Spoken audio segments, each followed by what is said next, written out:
अस्सलामुअलैकुम दोस्तों, आज हम बना रहे हैं स्पैगेटी चाउमीन के स्टाइल में। जिसके लिए हमने स्पैगेटी का एक पूरा पैकेट लिया है और उसे उबाल लिया है। वेजिटेबल्स है जो हमने इस तरह से कट कर लिए हैं। जिसमें जो भी पसंद है वेजिटेबल्स आप उसमें डाल सकते हैं।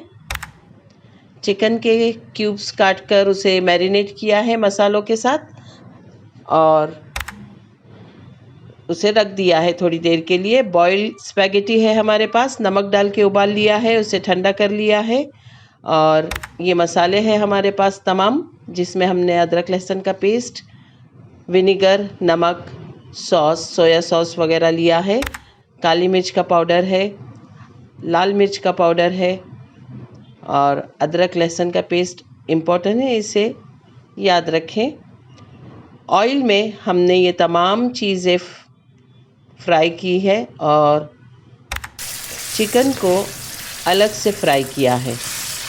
इसे बहुत ही अच्छी तरह से फ्राई करके निकाल दिया है। तमाम मसालों के साथ चिकन और वेजिटेबल्स सौते करने के बाद स्पैगेटी इसमें मिला दी है। हमारी चाउमीन स्पैगेटी तैयार है।